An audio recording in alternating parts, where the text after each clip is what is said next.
Olá, começa aqui mais um São Paulo Brasil, um programa da TV Câmara Municipal de São Paulo. Neste programa, o nosso convidado é o prefeito da cidade, Fernando Haddad. Prefeito, tudo bem? Tudo ótimo, Marcão. Muito obrigado pela sua presença aqui, prefeito. Parabéns pela iniciativa. Imagine, eu que agradeço a sua participação. A primeira pergunta é relativamente simples e muito complicada. Para onde o Brasil está indo, prefeito? O que é a realidade que nós estamos vivendo? Qual é a perspectiva que o senhor enxerga no médio prazo?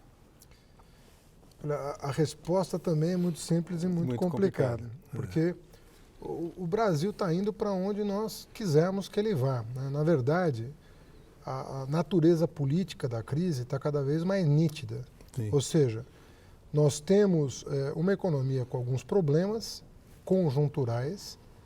Eu diria que não há nada estrutural na economia brasileira que não possa ser resolvido com medidas sensatas, práticas, de curto prazo, para a economia voltar a crescer, eu diria, não no curtíssimo, mas no curto, médio prazo. Mas isso está dependendo de um entendimento político, das forças políticas. Quando eu digo isso, temos que incluir a oposição. As forças políticas precisam se sentar à mesa para negociar a saída da crise. Uma crise não é uma crise do governo, né? Nós estamos vivendo uma crise que envolve a economia nacional. Então, é de interesse da oposição também que isso se resolva o quanto antes. Então, tem que haver parte da oposição ou de toda a oposição? Eu acho que tem que haver. A oposição tem todo o direito, né, de manifestar contrariedade em relação a medidas do governo, de mostrar. Mas ela tem que dizer o que faria no lugar do governo. Né? Então ela não pode se furtar e dizer o que faria no lugar do governo. Se o governo está fazendo uma coisa que ela acha necessária para o país, ela tem que negociar e emendar o projeto e tal, mas apontar uma solução. Não é isso que está acontecendo. Não é isso que está acontecendo. Então eu penso que nós deveríamos ter um ambiente de mais produtividade, né, no que diz respeito às medidas econômicas, para abreviar o sofrimento da população. A população está sofrendo, mais inflação, mais desemprego, isso está pesando no bolso do trabalhador. Nós tivemos 10 anos de prosperidade, não podemos jogar isso fora. 10 anos que o salário real cresceu acima da inflação, as taxas de desemprego foram as menores da história, né? Acesso à educação, tanto profissional quanto superior, recordes, né, históricos, tudo isso é um capital importante a ser preservado. Um ano de dificuldade, e no caso de muita dificuldade, precisa ser considerado, mas não podemos esquecer a década que tivemos, uma década de muita prosperidade. O senhor acha que se o PT fosse oposição hoje e o PSDB fosse governo e aparecesse com esse discurso, o PT aceitaria essa conversa? Porque no passado o PT demonstrou mais de uma vez a sua intransigência na oposição, né? Olha, eu reconheço que o amadurecimento tem que ser de todos os lados, né? Quer dizer, você não pode exigir amadurecimento político da oposição sem que você mesmo não esteja preparado para colaborar, né? No caso oposto, né? No caso que você, né, se o PT tivesse perdido a eleição, estaria colaborando com o governo para tomar essas mesmas medidas? A resposta é provavelmente uma boa parte não. Né? Uma boa parte estaria resistindo a essas medidas. Então, nesse sentido é que a oposição tem legitimidade para protestar. Mas tem um momento da demarcação, acho que tem um momento da demarcação de terreno, em que você explora as contradições do seu adversário, que é legítimo numa democracia, mas tem a hora também de colocar fim, né? E dar o passo seguinte, que é não da conciliação, mas a da saída da crise com as medidas que precisam ser tomadas, né? Aperfeiçoadas pelo Legislativo, porque o Executivo tem que ter sempre a humildade de encaminhar as propostas, aguardando o seu aperfeiçoamento pelas duas casas legislativas. E eu penso que é obrigação de situação e oposição, nesse momento, estabelecerem um canal de comunicação. Falando em legislativo, prefeito, a Câmara Municipal, a Câmara Federal, com a presidência do deputado Eduardo Cunha, ganhou um protagonismo muito claro. De um lado, pela atitude do deputado de confrontar o candidato do governo, ganhar a eleição, de ter um vínculo com um grande número de parlamentares e de colocar um dinamismo na discussão. Ele, inclusive, há pouco tempo, protagonizou aí uma apresentação na TV demonstrando os feitos da sua gestão. Isso ajuda ou atrapalha a saída da crise? Você diz a posição pessoal do não, de uma Câmara atuante desta maneira e, ao mesmo tempo, com um presidente, quer dizer, muito ativo, digamos assim. Não estou nem entrando no mérito se a atividade dele consiste no que deveria ser feito ou não, mas o fato é que a Câmara vem agindo muito mais rapidamente, não necessariamente atendendo às demandas do governo. Olha, o que a Constituição diz e a doutrina clássica da separação de poderes, né? Ela preconiza a independência e a harmonia. Sim. Né? Então, talvez nós tenhamos vivido um momento de pouca independência e muita harmonia, estamos vivendo agora um momento de muita independência e pouca harmonia. Quer dizer, você tem que buscar harmonizar os poderes. Os poderes não podem estar numa posição conflituosa permanentemente. Pontualmente, isso pode até acontecer, mas permanentemente, um estado de beligerância entre dois poderes da República não parece razoável, né? Então, acho que a busca da harmonia entre os poderes não coloca em risco a independência do Poder Legislativo. E o que eu penso é que tem que haver um entendimento sobre a pauta, em primeiro lugar. Qual é a hierarquia dos problemas? Né? Então, me parece que a economia está exigindo uma atenção maior nesse momento. Nem sempre foi assim. Nós vivemos, conforme eu disse, no passado recente, uma década de muita prosperidade. Então você tinha medidas pontuais de aperfeiçoamento, mas você não tinha uma urgência em relação a medidas econômicas de alto impacto para a saída da crise, né? Com exceção das medidas que foram tomadas em 2008, quando eclodiu a crise internacional, que o governo Lula foi protagonista de uma saída considerada até hoje espetacular daquela armadilha que se criou. Com exceção daquele momento, as discussões têm sido muito serenas, né, no Congresso Nacional. Agora nós temos que ter um sentido de urgência e hierarquizar os temas, né, colocar na ordem do dia aquilo que realmente interessa. Agora, nesse momento, o setor produtivo, né, trabalhadores e empresários têm que estar em busca de um entendimento, ajustar as contas do governo para liberar a energia criativa dos trabalhadores e do empresariado para retomar o crescimento. Um país em desenvolvimento, ele pode até ter um ano de percalço, mas não podemos mais pensar que vamos ter, como no passado, década de 80, década de 90, 2 décadas perdidas. Né? Nós não podemos admitir que isso aconteça. Né? E para isso não acontecer, é preciso ter um senso de responsabilidade em relação ao que precisa ser feito. Então, eu penso que é bom que a Câmara esteja ativa, né?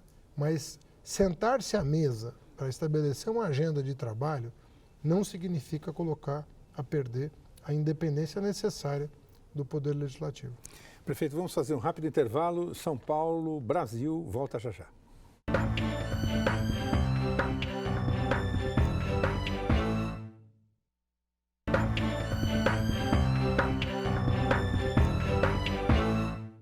Estamos de volta com São Paulo Brasil, o programa da TV Câmara Municipal de São Paulo, que debate e discute os problemas, as perspectivas do nosso país.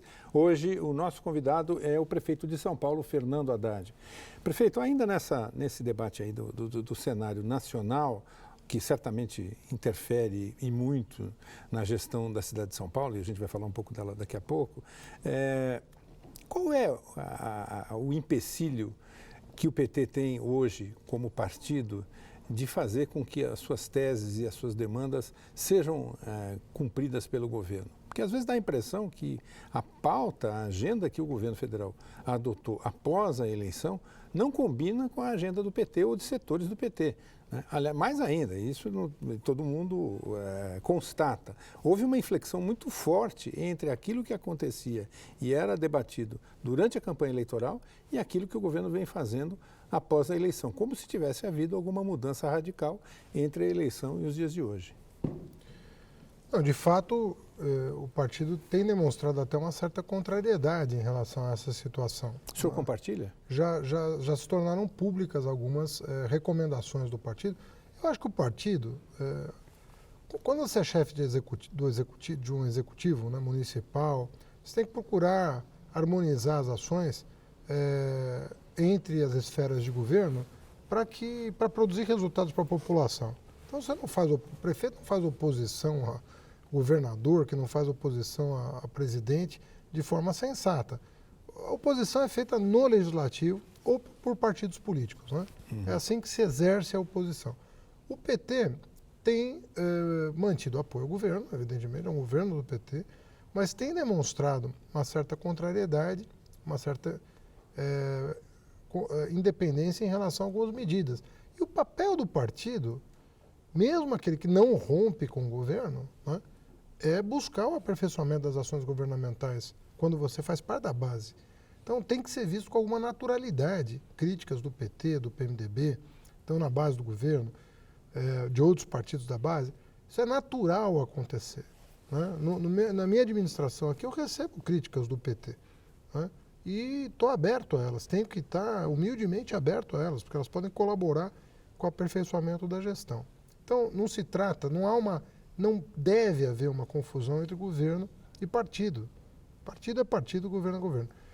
Quando você tem você está numa situação de conforto, do ponto de vista de popularidade, de conjuntura econômica, essas coisas são mais indistinguíveis, né? Você não consegue discernir.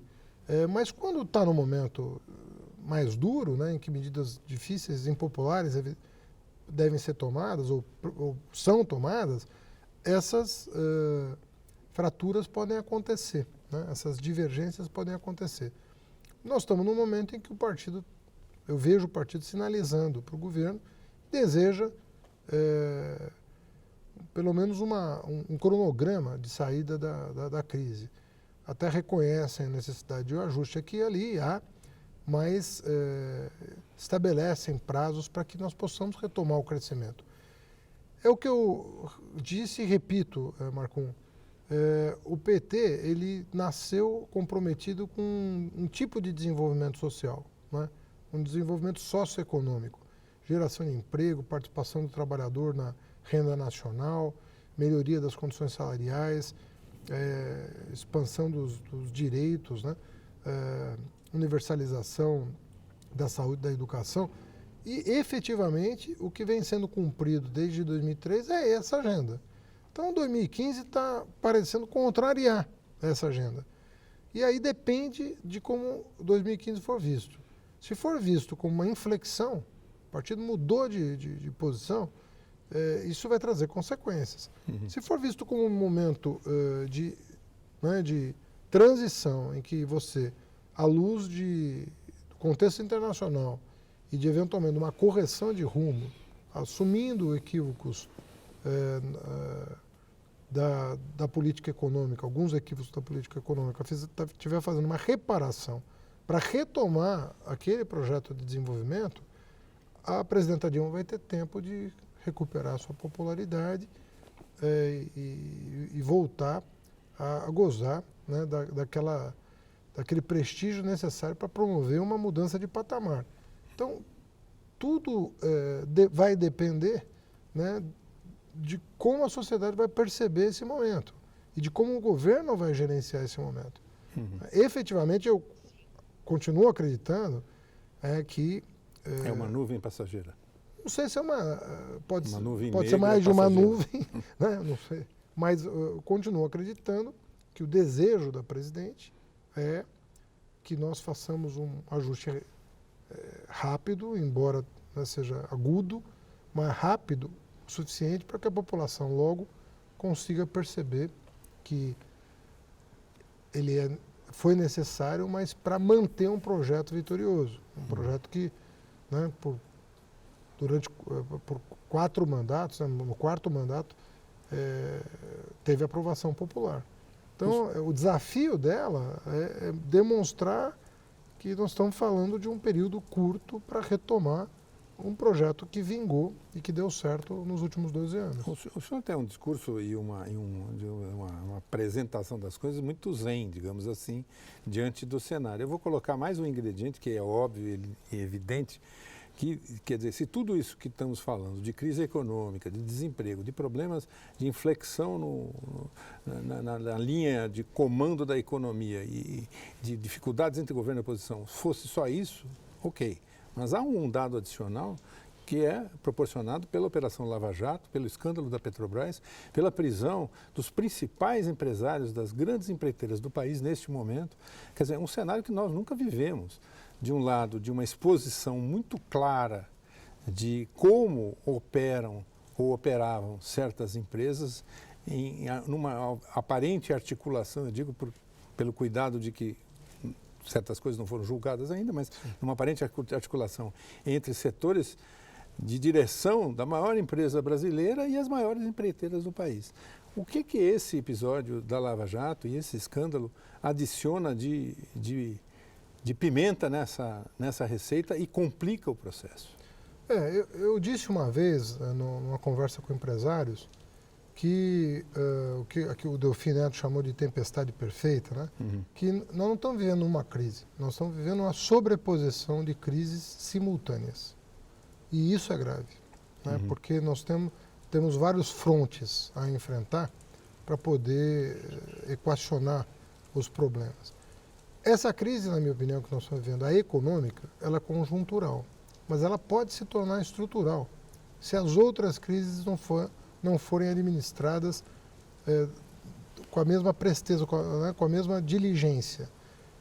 Quando você tem uma sobreposição de crises, você precisa ter um gerente para cada uma delas e não parar de governar. O governo tem que funcionar, apesar da crise. As instituições têm que funcionar e o governo tem que funcionar.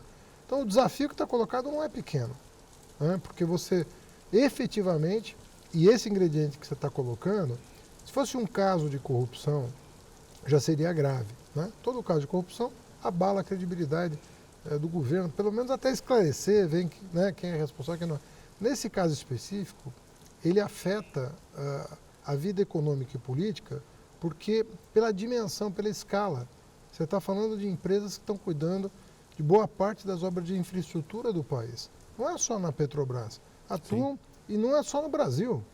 São empresas de porte tal, né, que elas atuam nacionalmente, né? E internacionalmente também. Então, você já tem aí envolvimento de outros países, prestando esclarecimentos, informando o judiciário brasileiro sobre as operações dessas empresas fora.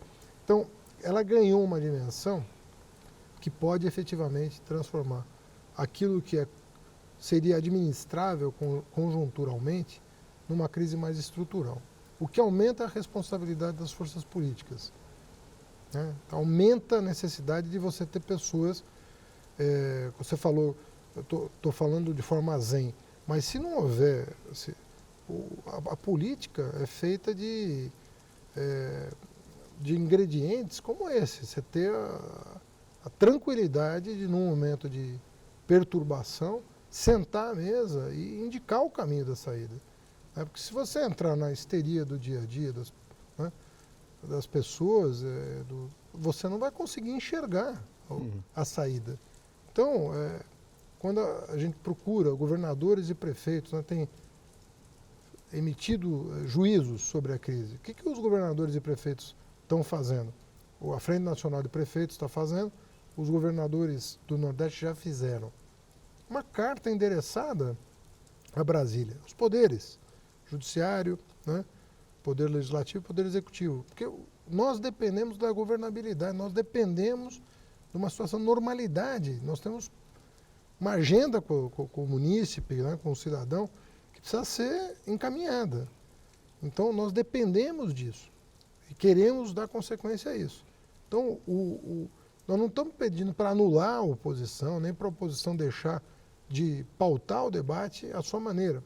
O que está se pedindo é que as instituições funcionem, ou seja, que se dê consequência, mas que se preserve aquilo que é necessário para que o Estado se mobilize em proveito das medidas necessárias para o Brasil retomar o crescimento. E aí começa a dissipar a crise. Então, nesse momento, às vezes eu vejo, eu não quero citar nomes, mas eu vejo lideranças que podiam estar tendo um papel sem abrir mão das suas prerrogativas e do seu interesse legítimo político, mas que podiam ter uma ação mais efetiva em relação ao equacionamento dos problemas, às vezes adotar um tom, uma postura diante dessa problemática toda que não vai conduzir o país para o melhor lugar. Ok, prefeito. Bom, vamos fazer um rápido intervalo no São Paulo, Brasil, e voltamos já já.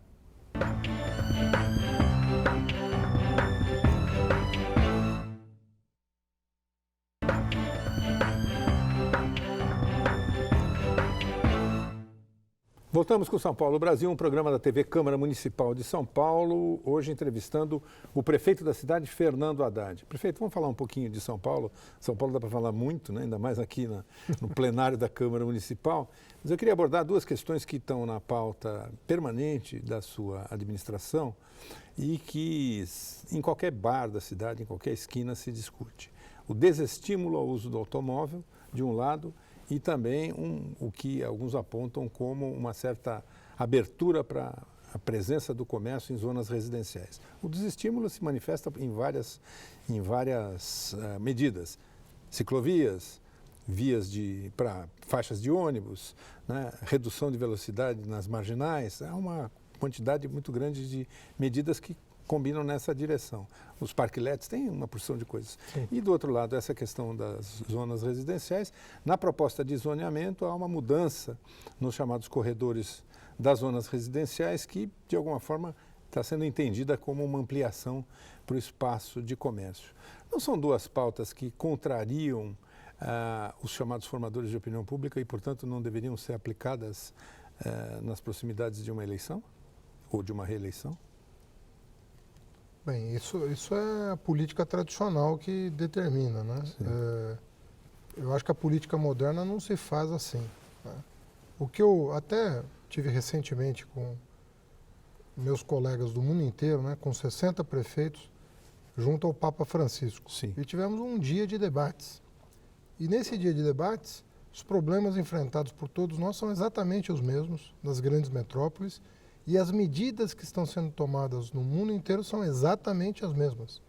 Então, se você pegar a agenda de trabalho na área de mobilidade do Bill de Blasio, da Anne Hidalgo ou do Marino, de Roma, você vai ver que a agenda é a mesma. Mas com diferenças, né?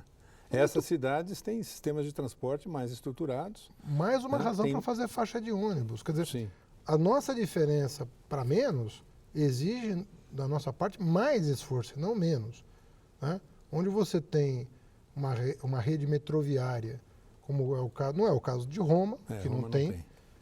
Até pela questão dos sítios arqueológicos e tal, mas você não tem. Mas em Paris, em Nova York, você tem muito maior, uma profusão de metrô na cidade inteira.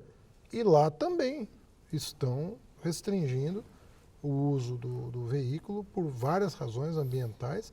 E o que está se fazendo? Abrindo espaço para o transporte público, para o pedestre e para o ciclista. Hoje nós temos uma lei federal de mobilidade que coloca em primeiro lugar o pedestre, em segundo lugar o ciclista, em terceiro lugar o transporte público, em quarto lugar o transporte de cargas, porque não deixa de ser um transporte coletivo, não é de pessoas, mas atende o coletivo. Você está fazendo a logística de distribuição das mercadorias pela cidade. E, em quinto lugar, o transporte individual motorizado. Isso é lei. E essa lei é inspirada na experiência internacional. E não é verdade que a gente está prejudicando, nós estamos, na verdade, favorecendo outros modais. Então, quando eu fortaleço o pedestre, o ciclista, o usuário do transporte público, na verdade eu estou reservando, se você pegar quanto da malha viária está sendo reservada para transporte público e ciclovia? Talvez 2%, talvez 3% da malha viária, se tanto. E por que tanto barulho?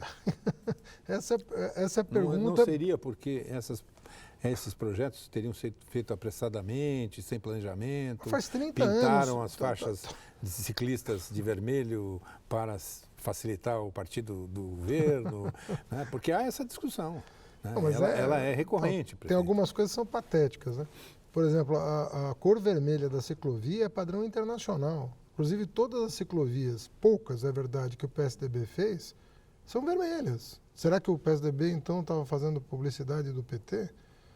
Não é razoável. Isso foi objeto até de uma ação judicial. Já está sentenciado. Tem coisa que... Tem um ambiente de animosidade que precisa ser um pouco colocado de lado, senão a gente não toma as medidas necessárias. Tem muita animosidade partidária. Que a decisão é correta, mas porque sou eu que tomei a decisão, está errado. Né? Eu tenho que entender esse tipo de coisa, faz parte da política. E o senhor entende? Entendo. Ué, por que não entenderia? Entendo. O que eu não me deixo é deter. Isso eu não faço. Não fiz isso no Ministério da Educação, não farei isso como prefeito. Tenho minhas convicções, tenho um plano de governo aprovado nas urnas e vou cumprir meu plano de governo. Estava dito lá que eu ia fazer 400 km de ciclovia, eu vou fazer. Estava dito lá que eu ia fazer 300 km de faixa exclusiva, vou fazer. Porque eu prometi fazer. Né? Eu não enganei ninguém. Está se cobrando coerência nas eleições. Se tem alguém que tem sido coerente com o que pregou nas eleições, sou eu. Você pega o meu programa de governo e vê o que eu estou fazendo, rigorosamente é o que estava lá.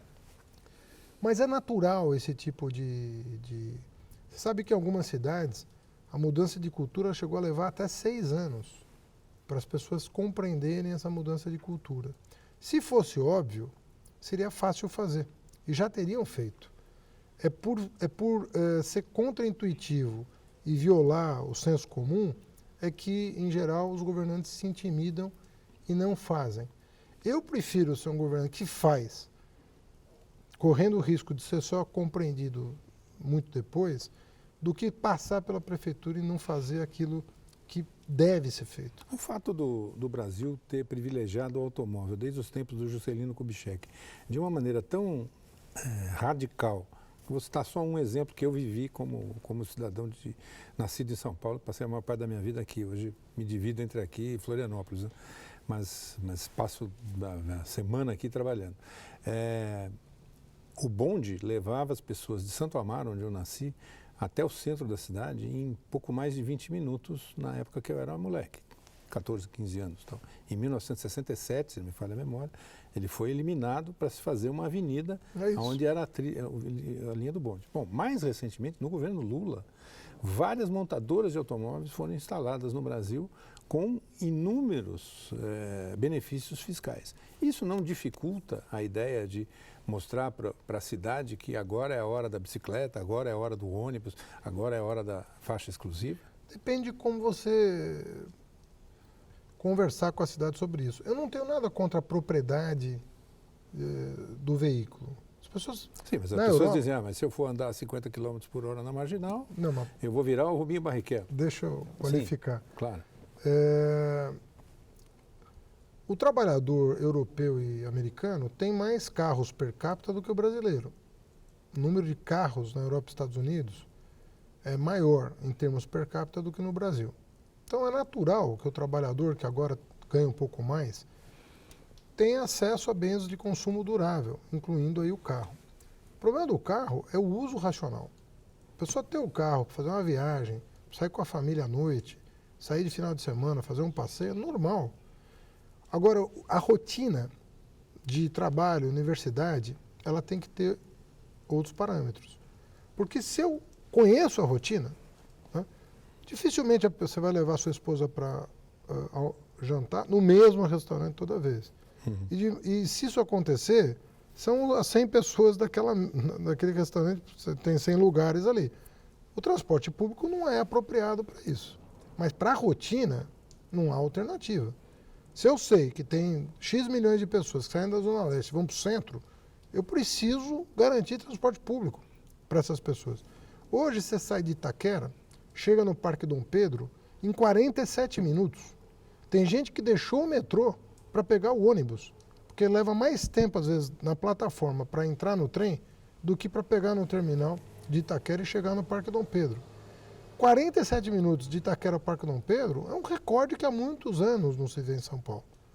Então isso é qualidade de vida. Teve gente que poupou 1 hora por trajeto. Em que cidade do mundo você vê o ônibus no engarrafamento de carros? Em que lugar? Só em lugar muito subdesenvolvido. No mundo desenvolvido você não vai tirar essa foto de um ônibus no engarrafamento de carros. No Brasil, até minha gestão, se via o ônibus no engarrafamento de carros. Hoje não, tem 360 quilômetros de faixas exclusivas. Abrimos para o táxi essas faixas exclusivas. Por quê? Porque muita gente depende do táxi para ir para o aeroporto, para ir para cá, para ir para lá. Abrimos para o táxi, favorecendo também aquele que está numa urgência de ir para um hospital, de ir para um aeroporto, né? Ou de fazer uma compra, para um centro de compras, para ir para o nosso AMB, para uma feira de exposição. Isso tudo vai reorganizando a cidade de outra maneira, né? Atacou-se depois, durante 1 ano, as ciclovias. São Paulo é uma das cidades que ainda tem pouca ciclovia comparativamente, né? Nós precisamos mais. Por quê? É pouco usada. Óbvio que é pouco usado. É pouco usado porque não tem uma malha cicloviária ainda em que a pessoa se sinta segura para se deslocar. Na minha época de garoto, até os 18, 20 anos, eu fazia tudo de bicicleta. Não tinha carro nas ruas. Você ia de bicicleta para todo canto, né? Eu fui ter meu primeiro carro com 22, 23 anos de idade, né? Fazia as coisas no bairro de bicicleta. Se perdeu isso, por quê? Insegurança no trânsito. Sem faixa segregada, é muito risco para a pessoa usar uma bicicleta. Estamos com um programa de recuperação de calçadas, mais ambicioso programa de recuperação de calçadas, também para dar qualidade de vida para o pedestre. A diminuição da velocidade vai melhorar o trânsito, não vai piorar. Porque está provado também que a diminuição da velocidade máxima aumenta a velocidade média. Por quê? Porque o espaço entre os carros pode ser menor e porque os acidentes caem drasticamente. Com isso, a fluidez é maior. Isso está provado em estudos em Paris e Nova York recentes, mostrando que, no caso de Paris, que eu acabei de ler o relatório, com a diminuição da velocidade, o número de acidentes caiu 15% e a velocidade média do carro aumentou 18%. Prefeito, Então, nós não falamos do comércio nos bairros, mas vamos fazer um rápido intervalo, a gente volta já já e voltamos a conversar com o prefeito Fernando Haddad no São Paulo, Brasil. Até já.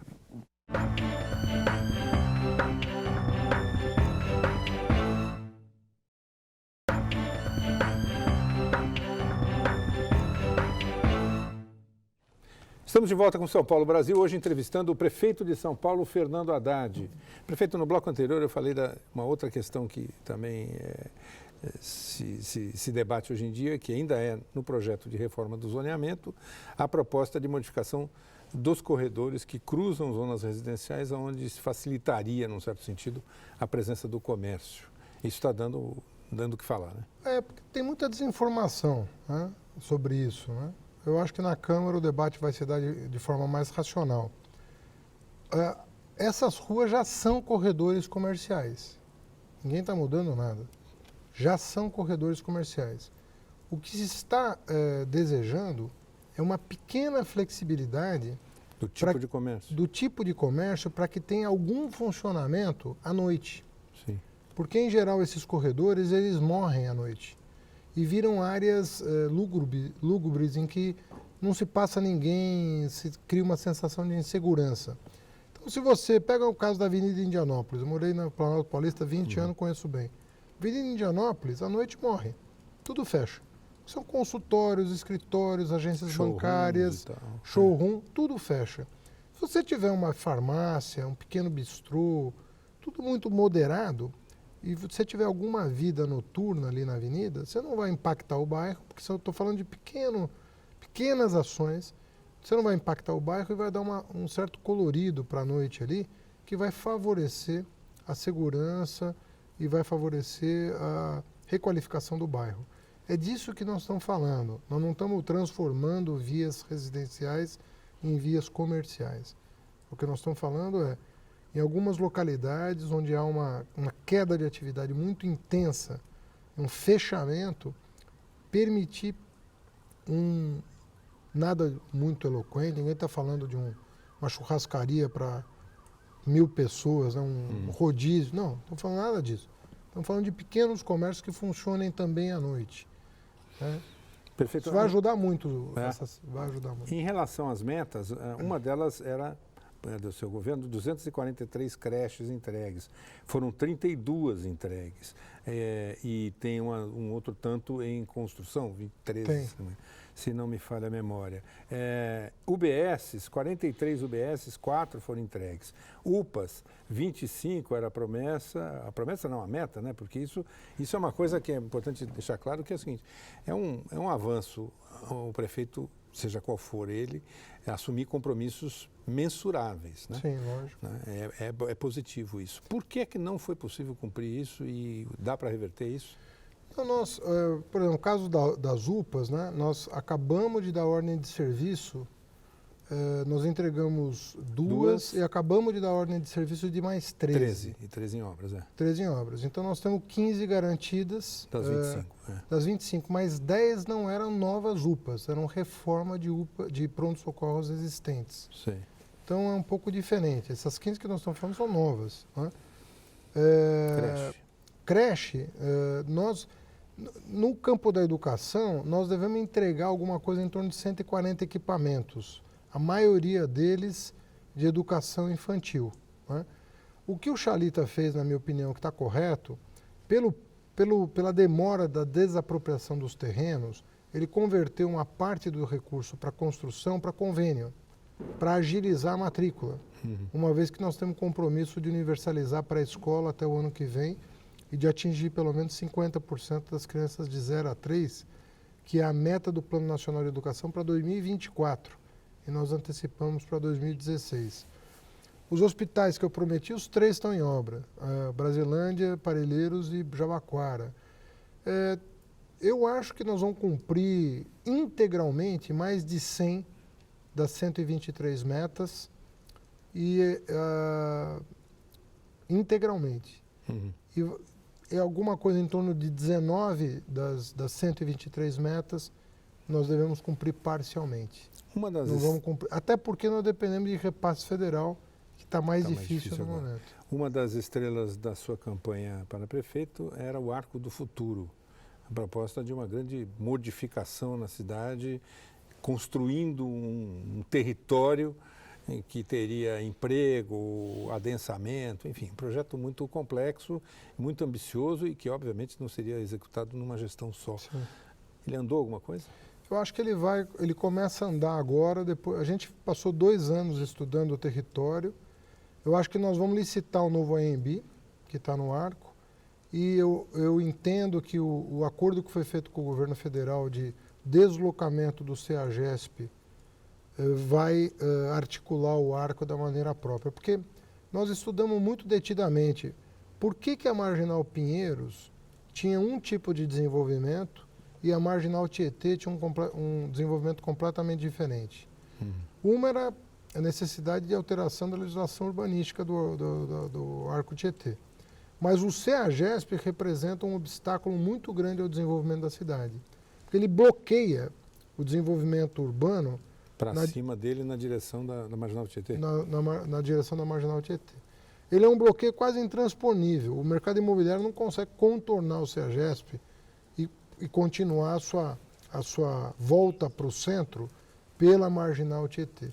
Então, para o Arco do Futuro dar certo, eu preciso criar uma centralidade próximo ao centro, e o novo AMB, eu estou convencido que vai fazer isso, e eu preciso tirar o CEAGESP. Com parceria público-privada. Com parceria público-privada, nos 2 casos. Nos 2 casos. Não é. Nem se deve fazer com dinheiro público aquilo.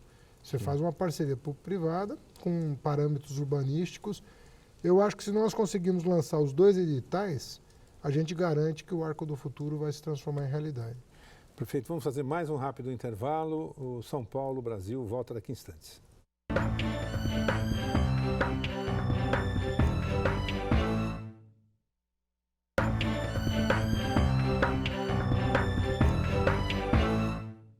Estamos de volta com São Paulo Brasil, um programa da TV Câmara Municipal de São Paulo, hoje entrevistando o prefeito da cidade, Fernando Haddad. Prefeito, queria falar um pouco da sua trajetória privada, público-privada, falar em parceria público-privada. O senhor entrou na política por meio do Pravda, Pravda é o nome do jornal do Partido Comunista, não era isso? Não. Não, eu sei que, mas era o original. Não. Pravda é verdade em russo. Não. E é o nome do Partido Comunista. Mas o senhor era membro de uma chapa acadêmica, não era isso? Não. New York Pravda. Não, vou te Ou estou explicar. enganado? Não, está enganado. Estou enganado? Tá, Então, vamos lá. mas é quase. É? Quase isso. É. Mas não tinha a ver com uma brincadeira? Tinha a ver com uma brincadeira. Então. Eu era parte de um grupo político que repudiava a Guerra Fria, a polarização do mundo entre Estados Unidos e União Soviética, E a caretice. a caretice, Sim. né, e a possibilidade de uma guerra nuclear, e criticava os dois modelos econômicos vigentes, capitalismo e comunismo. Era crítico em relação aos dois. Então nós pegamos o D do The New York Times Deprávida. e juntamos com o Právida. E virou depravada. E virou Deprávida. Deprávida é essa brincadeira de crítica aos dois modelos, apontando para uma sociedade mais livre dessa caretice toda. Eugênio Butti, o jornalista, que por envolveu exemplo, a era Guerra membro Fria. do grupo, Então, não era? era um grupo crítico ao status quo, tanto dos comunistas quanto dos capitalistas ferrenhos, Na Faculdade de São Francisco. na Faculdade de Direito. Então, eu desde menino sempre rejeitei essas visões preconcebidas, né? Rejeitava a falta de liberdade do comunismo, a falta de arejamento, mas também criticávamos a desigualdade extrema do capitalismo, né, as injustiças que o capitalismo perpetrava Mas contra ganhou a a eleição. população. Ganhei a eleição para presidente do 11 de agosto. 11 de agosto, que era um centro acadêmico, ainda é importante dentro da política estudantil. Naquela época, disputado entre muito mais a turma do Pravda do que do The New York Times. Né? Agora, depois enfim, foi um episódio da minha vida, fui presidente do centro acadêmico, me formei em Direito e fiz carreira acadêmica. Sim. Eu voltei para a política quando o João Sayad, então secretário de Finanças da Marta, me convida para ser seu adjunto. A sua atividade, inclusive, era no Unibanco, não é isso? Eu fiz muita coisa antes de voltar para a política, né? Tá. Se eu posso dizer que era uma volta, porque, Sim. na verdade, fiz política estudantil. Mas eu fiz, depois de Direito, fiz mestrado em Economia, doutorado em Filosofia, fui analista de investimento do Unibanco, fui consultor da FIP, fui logista da 25 de março. Fez fui a incorporado, tabela FIP. Fiz a tabela FIP de veículos, fui incorporador. Mas aonde a mosca da política picou? eu sempre gostei de política, né? Eu sempre estudei, tanto Direito quanto Economia, quanto Filosofia, eu estudei pelo ângulo do Estado. Nos três casos, o Estado era sempre uma preocupação intelectual presente. Sempre estudei minha tese de mestrado, minha tese de doutorado, sempre foram em torno das questões relativas ao Estado.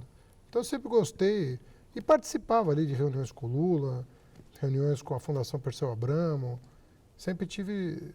Mas nunca tinha aparecido uma oportunidade e eu também não ia atrás, né? Não era uma coisa que eu ia buscar. Aí o João Sayad, que era meu amigo pessoal da universidade, colega de universidade, porque eu me tornei professor da USP, me convidou para ser adjunto e aí você conhece a trajetória, né? Eu participei 2 anos do governo da Marta, fui trabalhar com o Guido no planejamento, com o Tarso na educação, me tornei ministro. Sim. Depois de 6 anos de ministério, o Lula me convida para ser candidato a prefeito. O que a volta à sala de aula na USP como professor hoje lhe proporciona? Eu adoro o contato com o estudante, acho que isso rejuvenesce, a coisa apaixonante a sala de aula, eu gosto da sala de aula. O tema que eu dei foi sobre cidade, economia política da cidade, então a cidade vista do ponto de vista econômico e político, combinado. Quem manda na cidade? A cidade porque eu depende... diria sem ironia nenhuma, por favor, não é o prefeito. Quer dizer, o prefeito manda numa porção de coisas, a Câmara manda em outras, mas a cidade é um ser vivo, né? É suficientemente complexa para que não tenha um centro de poder, né? Aliás, as grandes cidades são multifacetadas, elas têm vários centros de poder. Mas o prefeito tem um papel fundamental nisso. Ele não manda na acepção da palavra, mas é ele que tem que articular as forças que atuam na cidade e indicar um futuro. Então, quando o prefeito, no meu caso, repactuei a dívida com a União, reduzi 40% a dívida pública com a União. Estou abrindo espaço para as próximas administrações investirem mais. Plano diretor da cidade, recomendado pela ONU, porque é um plano muito ousado de organização do investimento privado. As obras licitadas do PAC, é obra para 10 anos. Não licitei obra para um mandato, eu licitei obra para 3 mandatos. Mudança no sistema de ônibus todo. Mudança da concepção de vida da cidade, modo de vida. Você se apropriar do espaço público, praça Wi-Fi, coleta seletiva, troca de lâmpada por LED. Você vai mudando a cultura. Então, o prefeito não manda nesse sentido, mas ele organiza. Ele é que projeta o futuro. Quando você... Agora, tem governos de baixa intensidade, que mudam um pouco, e tem governos de alta intensidade. O governo de alta intensidade corre mais risco de incompreensão e tal. Mas eu prefiro. Eu acho mais gostoso você correr risco na política, porque política de baixo risco é muito desinteressante. Né? Prefeito, mais um intervalo, voltamos já já. São Paulo, Brasil.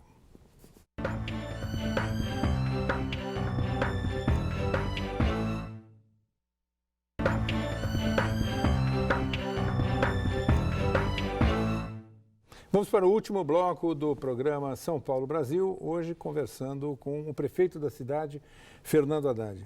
Prefeito, eu queria que o senhor fizesse um exercício de futurologia. Que país o senhor imagina que nós seremos, sei lá, daqui a 10 anos?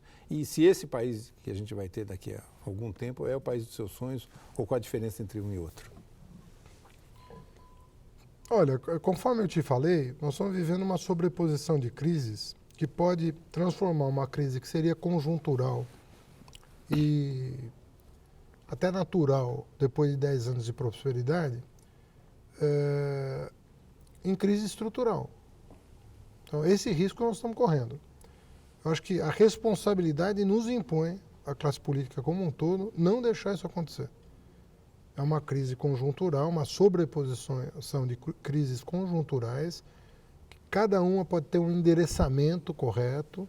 Ninguém aqui está pedindo para não ir às últimas consequências de apuração. Tudo isso tem que ser feito. Mas você, na Lava Jato, com discernimento, pune os responsáveis exemplarmente. Na política, rearticula a base de sustentação do governo, sem prejuízo das prerrogativas da oposição, mas no sentido de criar as condições para a retomada do crescimento. Se isso acontecer, o Brasil vai, em um ano e meio, vai retomar o crescimento e nós vamos ter mais uma década importante, como a última que tivemos. Essa é a minha opinião. Corremos o risco disso não acontecer. Se isso não acontecer, isso pode trazer um prejuízo muito grande, não só em função de avanços que não virão, mas de retrocessos em algumas coisas que foram conquistadas. Então, é um momento delicado, que exige muita responsabilidade.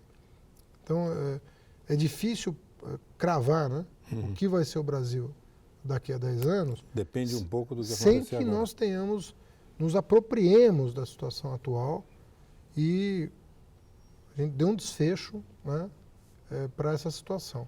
Essa sobreposição me preocupa um pouco. É muita crise junta, né, e pouco bastidor para resolver. Entendeu? Está faltando, eu acho que, o bastidor da crise, né, para promoção das soluções. Né? E conforme eu disse, isso não exige anular a oposição, né? Isso não exige bloquear o judiciário, o Ministério Público, nada disso. Pode fazer tudo... E isso não pode ser confundido com a ideia de que por trás desse discurso que o senhor apresenta, desse diagnóstico, tem, na verdade, o temor de que um partido perca o comando do país, no caso o PT? Olha, o PT não pode reclamar, né, teve quatro créditos, né, da população para governar. E vai haver alternância no poder, vai acontecer em algum momento, né? Isso é normal numa democracia. O próprio presidente Lula tinha muita consciência de que tinha que formar uma frente, né, porque haveria uma rotatividade necessária, né, no poder. Então, a compreensão do que é a democracia Eu acho que está bastante enraizada. Não é disso que eu estou falando. Eu estou falando de uma coisa que é mais importante do que isso. Porque existem questões que são de governo e tem questões que são de Estado. Tem questões que ultrapassam o interesse partidário, o interesse governamental, né? Então, quando você perde de vista que existe essa dimensão comunitária no aparato estatal, você corre o risco de trazer prejuízo para a população. Então, não se trata de bloquear a ação do Poder Judiciário, ela tem que ocorrer, não se trata de bloquear a ação da oposição, que é benéfica para o país, inclusive para o governo. Um governo sem oposição é um péssimo governo, necessariamente. O governo se aperfeiçoa com a oposição, com a crítica. Como é ruim uma imprensa calada, né? Uma imprensa calada é ruim para o governo, né? Então, isso tudo tem que funcionar. Agora, tem uma dimensão da vida política que tem que ser preservada porque ela perpassa os governos, as gerações. E é essa necessidade que eu vejo hoje, de um bastidor, não no sentido do que acontece sem que ninguém veja, no sentido de pessoas que se sentam para produzir a solução da crise sem abrir mão das suas legítimas prerrogativas. Prefeito, muito obrigado pela sua entrevista. Obrigado a você. São Paulo Brasil fica por aqui. Voltamos na próxima semana. Até lá e muito obrigado.